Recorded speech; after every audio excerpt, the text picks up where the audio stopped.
1. So we will now proceed to God's Word. And let me read this quotation from Pastor Randy Alcorn, a pastor, preacher, and author. He said these words: "It's increasingly common for Christians to ask one another the tough questions. How is your marriage? Have you been spending time in the Word? How are you doing in terms of sexual purity? And have you been sharing your faith?" I believe I have asked these questions to you already, or your D group leaders or your parents maybe asked you these questions already. But how often do we ask these questions? How are you handling your money? How much are you giving to the Lord? Have you been robbing God with your offerings? Or are you winning the battle against materialism?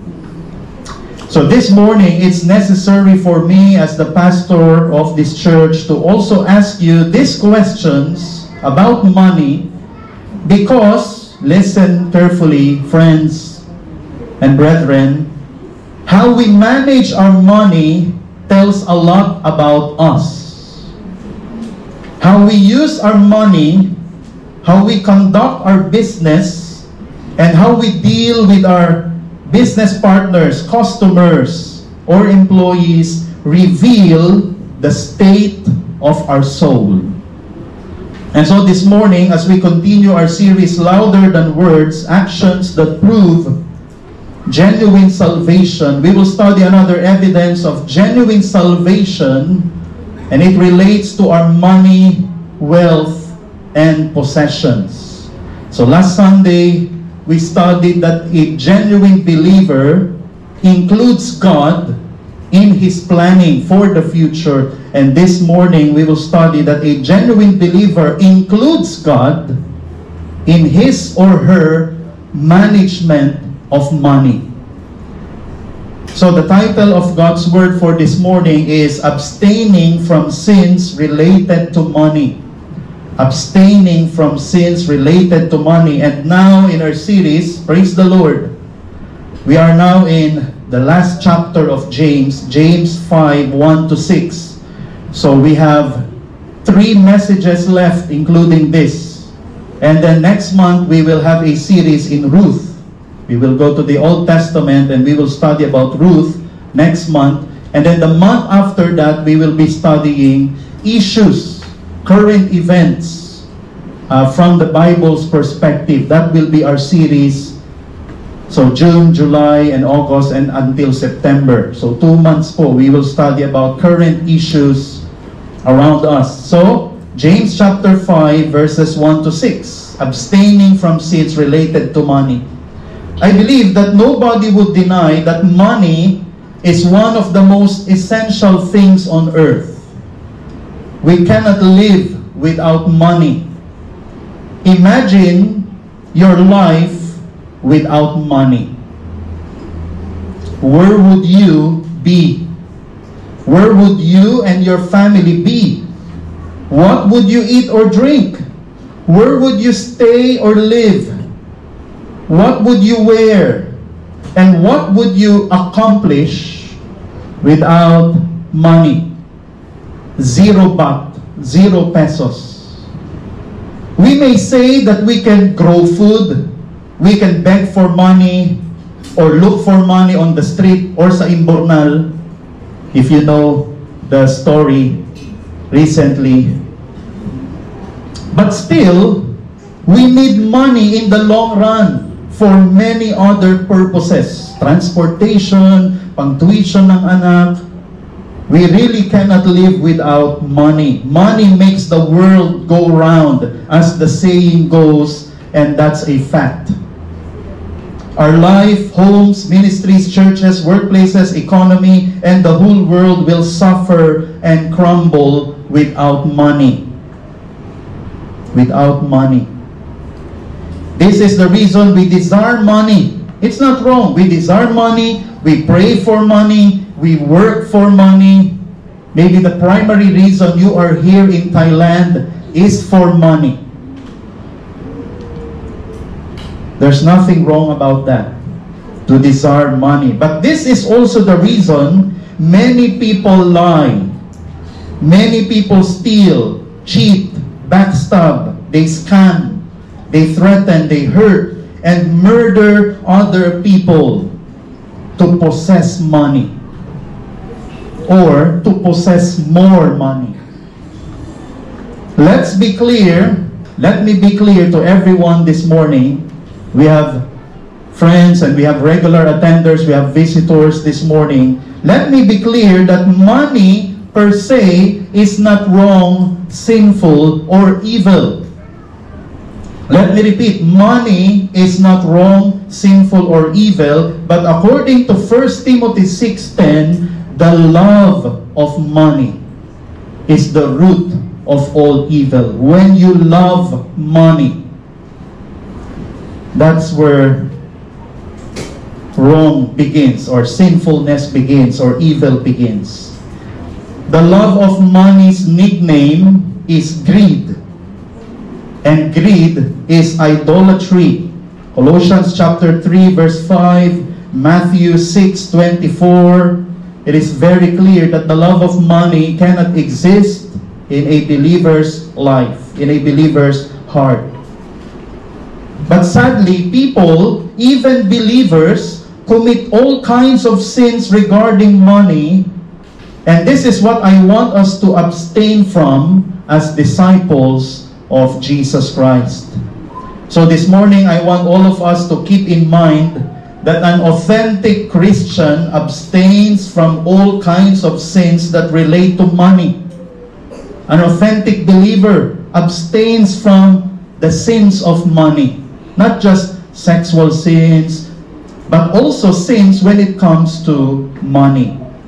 Money is a blessing from the Lord, but also a temptation.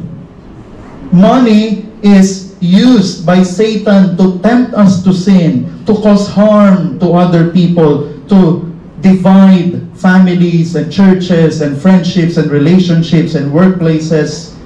Satan uses money for us to backslide from God. But an authentic Christian won't let this happen. He or she won't let the sins related to money to persist or to continue in his or her life. A true believer will use his money for what will honor God, provide for his family, help the needy, sustain the ministry, and not to cater to his lusts or yield to Satan's temptations.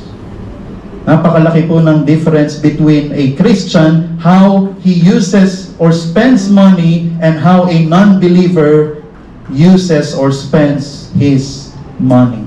So today we will study sins related to money that a genuine believer must abstain from. Sins related to money that a genuine believer must abstain from. And before we go to number 1, let us pray. Our dear God and Heavenly Father, we need your guidance. We need your wisdom to understand your word, especially about money. And Lord, it is reflected in your word how many times money is mentioned over heaven, over hell, over other topics. Jesus talked about this many times because money can be used by our enemy to draw us away from you, to create chaos and conflict, troubles, for us to commit sin, immorality, idolatry. Lord, may your word bear fruit in our lives. Help us to see the dangers of loving money. And Lord, may this produce in us faithfulness, wisdom in spending the money that we receive, the income, what we earn from our job or from our business. So we commit this time to you. We humble ourselves before your word. In Jesus' name we pray. Amen. So number one, the first sin about money that we need to abstain from is the sin of stacking up riches. The sin of stacking up riches. So this is from verses 1 to verse 3. But we will start with verse 1. It says, "Come now, you rich, cry howling over your miseries which are coming upon you." So come now means James is calling the attention of his readers who are rich and committing sins of the money. So James is calling the attention of his readers, believers and also non-believers, who are rich and they are committing these kinds of sins of the money. James is saying here that miseries are coming upon them. Grabe, no? Miseries are coming upon the rich. So miseries here means hardship, trouble, and calamity, and this refers to the divine punishment arriving for them, arriving in the tribulation period, the battle of Armageddon, hell, and the lake of fire.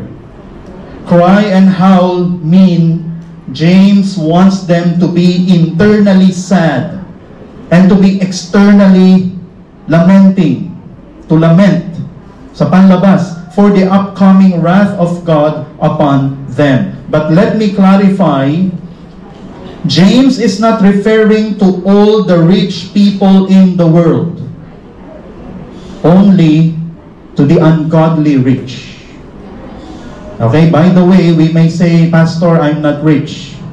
But you know, I did a research. If you are single and if your salary is more than 20,000 baht a month, you are rich. Okay? If you have at least one child, according to my research, if you have at least one child, and if you are earning more than 25 to 30,000 baht a month, then you are rich. Okay? So if you are earning, you are single, you are earning less than 10,000 baht a month, you are poor, but that's only financially. Okay? Meron bang ganun dito? I think wala, no?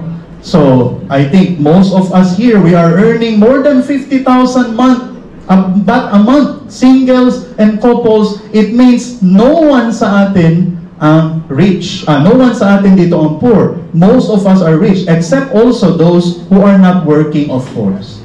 So, tingnan niyo yung katabi niyo kung siya ay rich ba. No, just kidding. Just kidding po. So, if you are already earning more than 20, more than 30, then you are rich. You fall to this category. So, James is not referring to all the rich people in the world. James is not condemning all rich people, but only those, listen, two aspects. Those who have become rich by illegal means. Naging mayaman sila, not because of hard work, not because of saving or investment, but because of illegal means. And also, ang kinokondemn ni James are those who misuse their wealth. They became rich because of hard work, but then they misuse and abuse their riches. So yan ang kinokondemn ni James dito. Riches are not wrong. Riches, to be rich is not wrong. It's not sinful. But how we become rich and how we spend our riches matters to God. Paano ka ba naging mayaman at saan mo ginagamit ang iyong pera? That's what matters most. Miseries or God's punishment is coming only, listen, only for those rich people who have become rich illicitly and use their wealth for ungodly or worldly purposes. Miseries are coming upon these people. There are those who became rich through good means, but then they became wasteful and sinful with money. And God's wrath is coming upon these people. Pastor John MacArthur says, "For prostituting the goodness and generosity of God, they can anticipate only divine punishment. They became rich. They earn more than 30,000 baht a month. God has been good. God has been generous to you, but you don't appreciate God's goodness and generosity. You misuse your salary, your income, your money. So God's judgment or punishment will be upon you. So God allowed them to receive wealth. Imagine, God's grace allowed them to receive wealth, but they abused or misused it.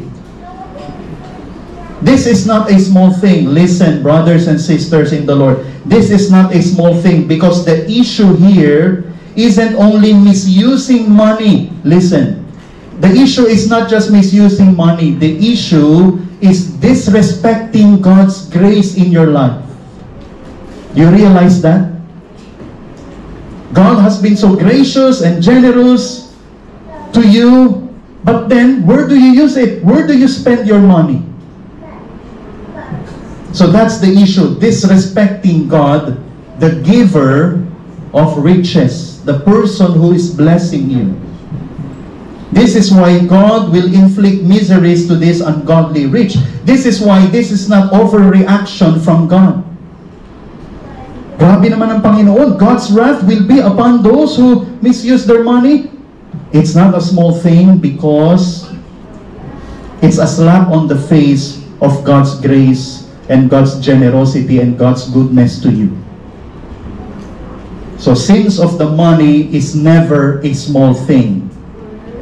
Let's go now to verses 2 to 3. It says, your riches have rotted, and your garments have become moth-eaten. Your gold and your silver have rusted, and their corrosion will be a witness against you, and will consume your flesh like fire. You have stored up such treasure in the last days. So here, James is using the past tense. Kung mapapansin nyo, rotted, moth-eaten, rusted, because James wants to convey the truth that this will surely happen. As if nangyari na. Ganyan kasigurado na mangyayari yan sa inyong mga pag-aari. Their riches will rot. Ano sa Tagalog ng rot? Mabubulok. Their extravagant garments will be eaten by insects. And their jewelry will rust and corrode. Konti na lang nga minsan yung damit natin, no? Konti na lang nga yung medyas natin, konti na lang yung undershirt natin, butas pa yung kilikili, butas yung medyas, no? Kasi kinain ng ipis, ng daga. So how much more if we have a lot because of hoarding? So this means they spent years and even decades to amass great wealth only for them to rot. Ilang years silang nag-ipon ng mga damit, but only for them to rot. They spent their money for over-the-top clothing and jewelry only for them to be eaten by moths and be rusted and be destroyed. They didn't use it wisely or in a godly way. The message here is the foolishness of stacking up or hoarding riches, wealth, and possessions that are subject to decay, theft, fire, or other forms of ruin or loss. That's what will happen to all of our possessions. They will, in summary, they will be destroyed sooner or later. It doesn't mean na hindi na tayo bibili ng damit, hindi na tayo magiging presentable sa public. Of course, we can buy these things, but not excessively and not extravagantly, to the point na we cannot give our tithes, offering, missions, faith promise, to the point na wala na tayong transportation going to church, to the point na we cannot serve the needy, serve the ministry with our money, because everything napunta sa damit, jewelry. So James says here that rusting and corrosion of their jewelries will be a witness against them. What does this mean? The ruin of their treasures are proofs to the world of their greed and foolishness. Their destroyed garments and jewelries will be a witness to the world, to everyone who will see their kinalawang na jewelries, their sirang damit, nasirang bahay, nasirang 5 kotse or 10 kotse. It will be a witness to the world of their foolishness, of their greed. So their ruin are proofs to the world. It will be a witness, sabi dyan, no, sa verse, it will be a witness against them. And then the phrase, will consume your flesh like fire. What does this mean? It means the future destruction of their riches and wealth will bring great pain, disappointment, and regret to them.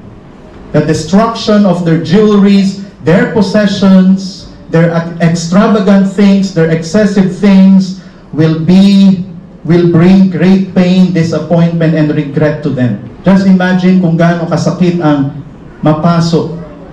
How painful it is to be burned with fire. That's what they will experience when their riches, their possessions, their things will be destroyed.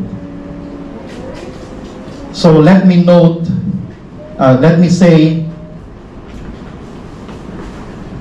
ito pala, the last sentence says that this ungodly rich stacked up money and wealth, or in the words of Jesus, Matthew 6:19, laid up treasures on earth as if Jesus were not coming back. So it says in the verse, in the last days. Instead of preparing themselves for the rapture, for the second coming of Jesus, instead of using their money for the ministry, for the kingdom of God, because Jesus' return is near, saan nila ginamit ang kanilang pera? They use their money for worthless, worldly things, excessive and extravagant things that will only be destroyed. These people ignored the fact of Jesus' second coming and laid up treasures on earth instead of using their money for the Lord. Bili lang ng bili, hoard, and hoard, amassing, collecting things without regard for the return of Jesus Christ. Again, stacking up treasures on earth is not a small thing. Hoarding is not a small thing because it disregards Jesus' return. We not only disrespect the goodness of God, the grace of God, but we also disregard the return of Jesus Christ. We spend our money as if Jesus is no longer coming back or not returning. So it disregards Jesus' return. So again, this is not a small sin. Let me note, is saving money or investing in gold or land, laying up treasures on earth, and therefore, are they wrong? We are saving money. Is it wrong ba? Is it hoarding? When we buy gold for investment because we know how expensive or how good gold here in Thailand is. And also some of us, meron tayong mga lupain. Is this hoarding? Is this wrong? Is this sinful? Is this laying up treasures on earth that we need to abstain from? Of course not. Let me repeat, it's not wrong when you save money, when you invest in whatever investment, sana lang magandang investment, hindi scam. As long as eventually we use them for good and godly purposes. Let me repeat. As long as you use them sooner or later for good and godly purposes. But, listen, if we will not spend them or spend them sinfully or in worldly purposes, then it becomes not just sinful, but foolish. May savings tayo, but later on in our lives, we will not use it for good and godly purposes. And we have investments, but we will use it for not for something important or with eternal value, then it becomes sinful and foolish. You know, saving is biblical, saving money is biblical, investing also is biblical. Proverbs and also in the New Testament it is taught, but there's a thin line between saving, investing, and hoarding. And that is when we don't use them, or when we use them for wrong, sinful, unbiblical, ungodly purposes.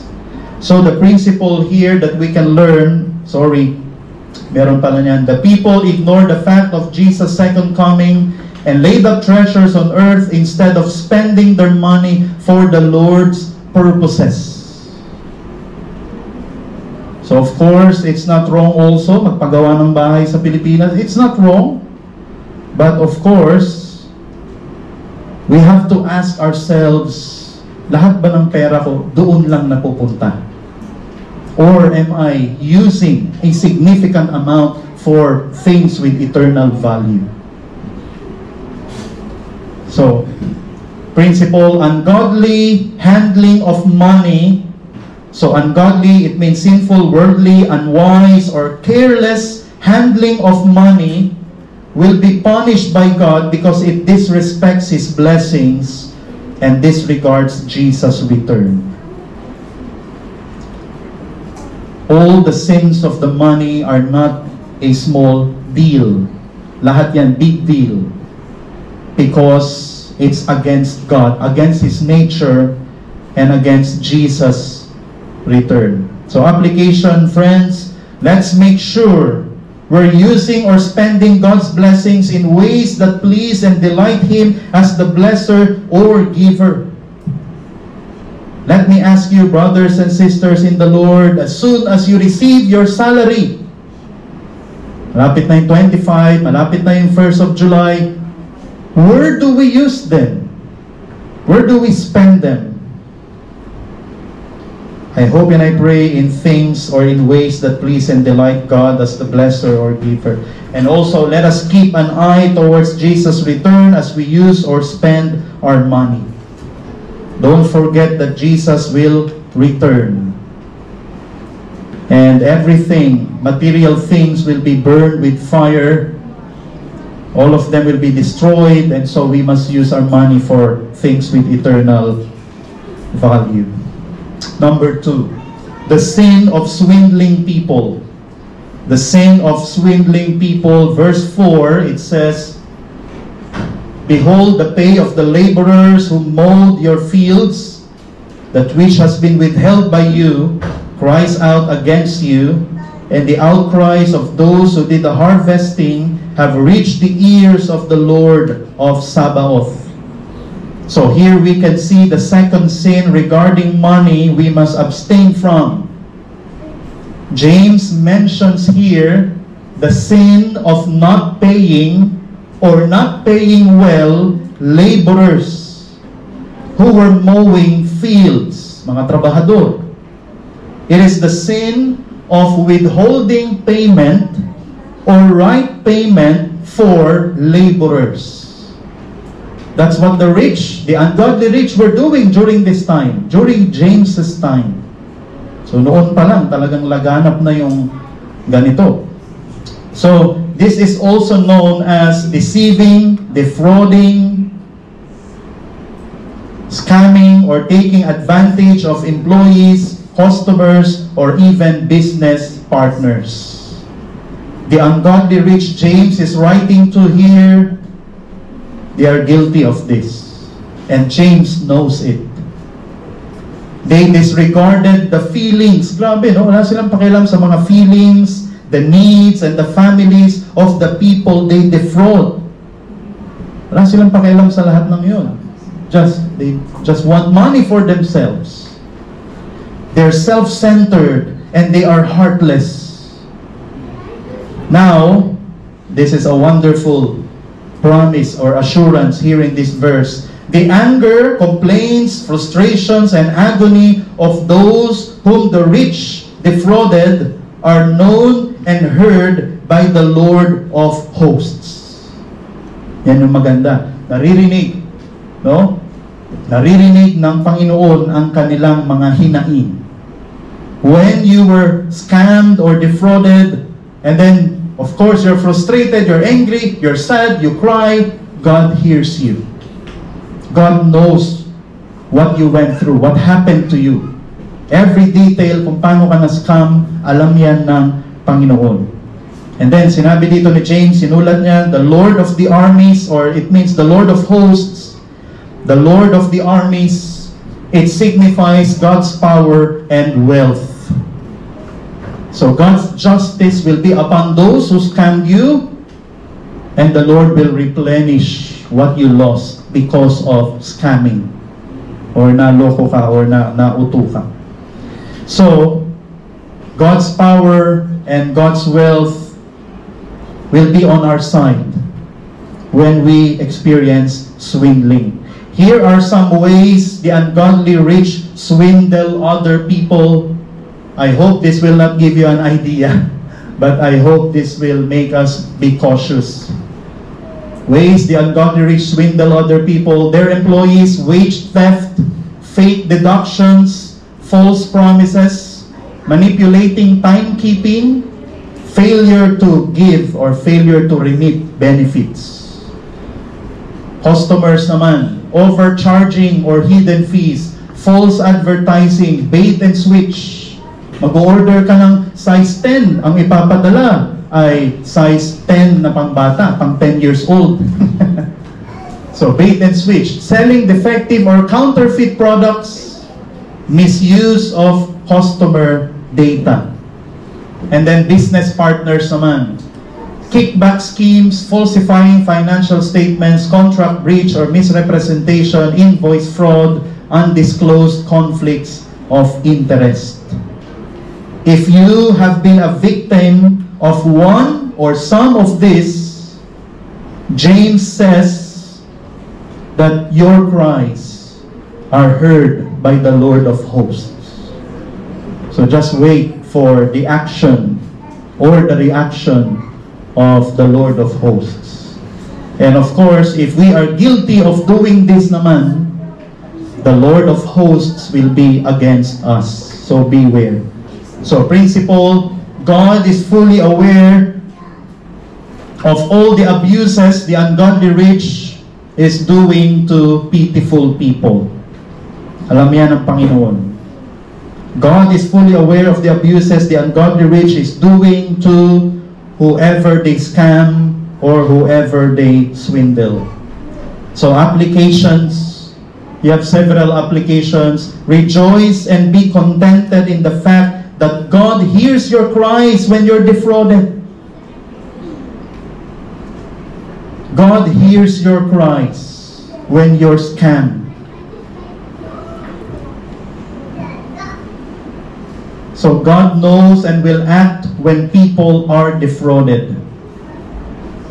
Wait on God's justice for your swindlers sooner or later. If not here on earth, in hell, they will receive their punishment for scamming us or defrauding us. If you are or will be an employer sooner or later, fear God and do not deceive your partners, employees, or customers. If the Lord will bless us, if the Lord will change our direction from being teachers to employers, sooner or later, we don't know. So let us fear God. No? Fear God and do not deceive everyone na nakakasalamuhan mo sa iyong business. Let me remind these verses, Leviticus 19:11, do not steal, do not lie, do not deceive one another. Proverbs 11:1, the Lord detests dishonest scales, but accurate weights find favor with Him. 1 Corinthians 6:9-10, or do you not know that the unrighteous will not inherit the kingdom of God? Do not be deceived, neither the sexually immoral, idolaters, adulterers, nor thieves, nor the greedy, nor drunkards, nor revilers, nor swindlers will inherit the kingdom of God. So please beware of this, whether we are employers or employees. Let's go to number 3. The sin of satisfying our lusts with our money. The sin of satisfying our lusts with our money. We are now in verse 5. Verse 5 says, "You have lived luxuriously on the earth and lived in self-indulgence. You have fattened your hearts in a day of slaughter." So this is the third sin regarding money we must abstain from. Here James describes this ungodly rich. First, anong description nila? They live luxuriously, meaning extravagant and lavish spending and lifestyle. Okay, let me repeat. Extravagant and lavish spending and lifestyle. Talagang sobra-sobra sa lahat ng aspeto. Sobra-sobra. They are money-oriented, or sa Tagalog, mukhang pera, or materialistic. They consume all their money for excessive and expensive clothes, food, gadgets, furniture, cars, houses, jewelries, and other things. Let me note, there's nothing wrong with buying this, as I have said. There's nothing wrong with buying this. But if they are over the top, if they are too much, excessive, lavish, extravagant, to the point of being unwise and wasteful, and then our purpose is to impress, to showboat, to feed our ego, and we don't use our riches for God's kingdom and glory, then our wealth becomes sinful. Our wealth becomes sinful. So, too much is sin. Extravagant, luxurious, lavish spending and lifestyle. Second, they also lived in self-indulgence, meaning they spend their wealth to serve or obey all of their sinful desires and appetites. They lived and they used their money for vices, mga bisyo. Nagamit nila ang pera nila sa mga bisyo. Alcohol, drugs, sex, gambling, porn, and other sins of the flesh. So they used their money for this evil and immoral purposes. And both of this ay kasalanan that we should abstain from. These people, according to the verse, are making their hearts fat with money, wealth, possessions, and pleasure. This means they try to satisfy their sinful flesh hunger always. That's the meaning of this. They make their hearts fat. If they want something, they have a lust for something, sinful desire for something, they finance their sinful desires. They use their money, they spend their money to cater to their fleshly cravings or sinful desires. So now James said, God's judgment is coming upon them. They will be slaughtered. Grabe, no? They will be slaughtered by God's wrath. And what is James referring to here? They will experience the tribulation period, the battle of Armageddon, hell, and the lake of fire. Because there's not a true believer who will be engaged in this. Extravagant, lavish, luxurious, too much over-the-top living, and also self-indulgence or serving your sinful desires. A true Christian will not do this, participate in this, be involved in this. And so it means they are not real believers who participate in this, who do this, and so they will experience the agony of the tribulation period and beyond. So the ungodly rich, the principle, the ungodly rich will experience gratification and abundance throughout their lives, but will meet God's wrath in the end. Kaya hindi dapat tayo mainggit sa mga ungodly rich. If you see ungodly rich sa Instagram, sa Facebook, or YouTube, we must not envy them because they are being gratified right now. They're experiencing abundance, but may hangganan yun. It will end. They will meet God's wrath sooner or later.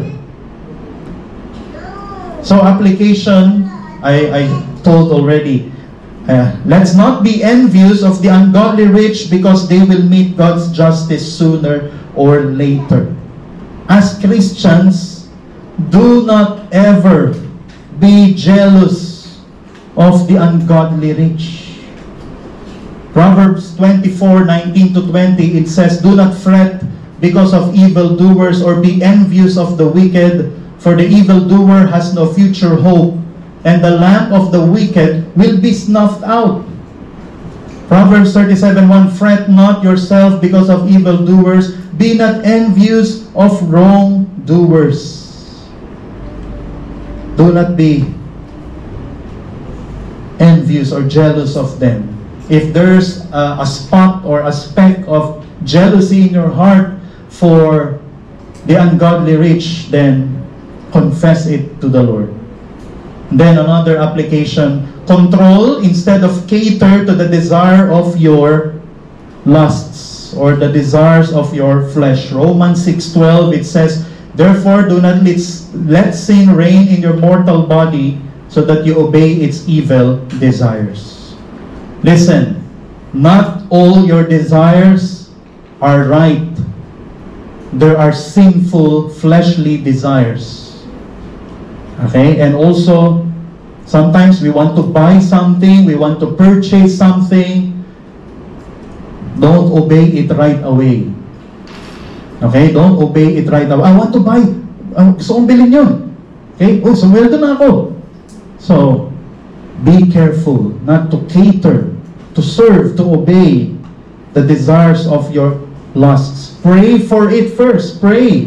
If it is right, if it is wise, if it will enhance your relationship with the Lord, if it will enhance your ministry, then go ahead and buy or purchase that thing. If it will draw you away from God, then it's wrong. You should not spend money on that. Mapapalayo ka lang sa Panginoon. Spend your riches for fulfilling God's purposes and not for fulfilling your lusts. Okay? Be careful with your desires because not every desire ay galing sa Holy Spirit. Number 4 and the last, the sin of sentencing the righteous. Verse 6. The sin of sentencing the righteous. Verse 6, it says, "You have condemned and murdered the righteous man. He does not resist you." James here writes another sin that can be done with money, and it is to condemn and murder righteous people. So here, James is referring to unbelieving rich na kinokondemn yung mga believers who are weaker or poorer. Okay, condemn here is to sentence or penalize. The implication here is the ungodly rich are using the courts to bully and imprison good, innocent people. Are you familiar of this? This is happening in our country many times. And I believe also here in Thailand, this is happening, using money to put people to prison. Or to put people to prison and then to the death penalty.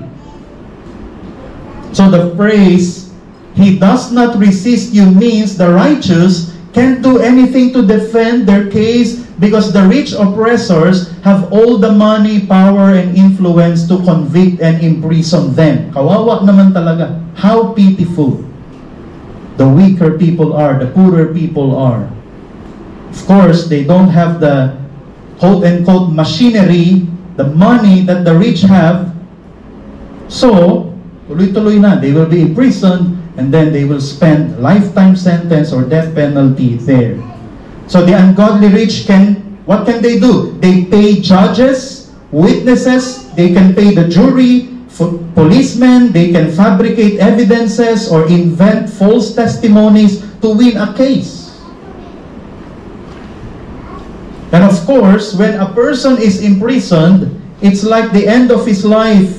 When a person is dragged into courts and imprisoned, his reputation, career, relationships, and life are as if murdered. Not just literal murder with money, but figurative murder can be done by money. The ungodly rich use their money to threaten, to intimidate, to afflict, or torment innocent people. Hindi ko alam kung meron na sa atin dito ang naka-experience na nito. Baka may kamag-anak kayo na na-experience ito. Kakalungkot, ano? They do this. The ungodly rich do this to sustain their riches and wealth. Diba? To defend themselves, para maging mayaman pa rin sila, para tuloy-tuloy, hindi maputol ang kanilang kayamanan. So they have no regard for the innocence of the person they want to bully or the life that will be ruined when they imprison him. They don't care if your life will be ruined in the prison. Your reputation is destroyed. I don't care. I want to keep myself rich. So I will use my money to incarcerate you, to condemn you to the prison for the rest of your life. All they care about is their money and keeping it. So principle, the righteous might endure oppression from the rich, but God is completely aware of this. I hope we will not experience this, but if you will experience this, once again, the Lord of hosts hears you. So don't worry. You will receive justice in His time. So, application, expect God's compassion to always be on your side and His justice in His perfect time. Maybe here, you will not experience justice, but when the judge, capital J, when the judge returns, all wrongs will be right. Psalm 135:14, it says, "For the Lord will vindicate His people and have compassion on His servants." Romans 12:19, "Beloved, never avenge yourselves, but leave it to the wrath of God, for it is written, vengeance is mine, I will repay, says the Lord." So expect God's compassion to always be on your side. I hope and I pray that we will never ever experience this, but we have a wonderful comfort that God is on our side if we will be bullied because of money. In conclusion, let me do a recap. So 4 sins about money we should abstain from: the sin of stacking up riches or laying up treasures on earth, hoarding or misusing money, swindling people, defrauding, deceiving, scamming, satisfying our lusts, living extravagantly and serving or financing our fleshly or sinful desires. And then sentencing righteous people, bullying, oppressing people in the courts by our money. Brethren, right now, and if God blesses you to be richer than you are now, I hope and I pray that we will not commit this. Ngayon pa lang, mayaman na kayo, or mas yayaman pa. I hope and I pray we will not commit this. A true believer will not do this, or will not continue in doing this. These 4 sins regarding money. And let me end on a positive note. Let me leave to you 4 alternatives or 4 ways to use our money in a manner pleasing to the Lord. This is where we should use the significant amount of our salary or earnings. Number 1, support the Lord's ministry bountifully. You know, the New Testament teaching is not just tithes, but it should be more than tithes. Bountiful, generous giving. The least that we should give is our 10%. That's the least. It should be more, according to 2 Corinthians 8 and 2 Corinthians 9, and also Galatians chapter 6. So, kaya meron tayong tithes, we have faith promise, and we also have missions. Because New Testament teaching of giving is bountiful giving. Number 2, spend for things that will benefit you and the people around you, and at the same time please God. If it will benefit your family, if it will benefit you but will not glorify God, it's not worth spending for. Okay? It should be both. Benefit you and it will glorify God. And then third, save for the future. Savings is not optional. Sadly, for Filipinos, savings is optional. No? But savings is not optional, biblically speaking. No? I hope and I pray, walang uuwi ng Pilipinas, magfo-for good, nanganga. No? Habang nandito tayo, mag-ipon tayo. Because saving is biblical, it is wise, it is God's will. And then, stop accumulating unnecessary stuff. Having plenty of debts, especially frequent and excessive borrowing of money. Okay, hindi naman masama yung maghiram-hiram ng pakunti-kunti, but excessive and frequent na pangungutang, yun ang kinokondemn ng Bible. And then unwise spending, I hope singles who are here, couples also, much more, you have children. Unwise spending, stop it. And then postponing savings. Mga kapatid, I hope not. Let's not start saving when nandyan na yung rainy day. Of course, you prepare for the rainy day while it's still sunny. Charles Ryrie, let me end with this. How we use our money demonstrates the reality of our love for God. In some ways, it proves our love more exclusively than depth or knowledge. Marami tayong alam na verse, marami tayong alam na doctrines, length of prayers, mahaba tayong mag-pray, or prominence of service. Active tayo sa church, we do a lot of ministry. These things can be feigned, or these things can be faked. Pwedeng mapeke yan. But the use of our possessions shows us up for what we actually are. May God empower all of us to abstain from the sins of money. Tayo po ay manalangin. Lord, we pray for your Holy Spirit to help us to abstain from the sins that we have learned from your word. And help us, Lord, to be good and faithful stewards of your money. They are first and foremost your money. We are just your stewards. You own everything. You own us. You own even what we think we possess. And help us to manage the money that you have entrusted to us in a wise and godly way. Lord, we pray that you will protect us from the sins of money.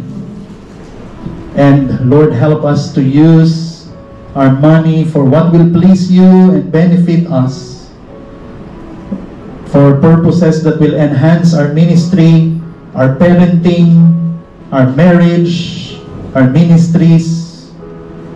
We pray, dear Father, for wisdom. We pray that who James is talking to here will not become us. So Lord, we thank you because you hear our cries. Those who were scammed, those who were deceived, Lord, thank you because your justice, your wrath will be upon these people. So Lord, we entrust to you our lives and our money. May your name be glorified. In Jesus' name we pray. Amen.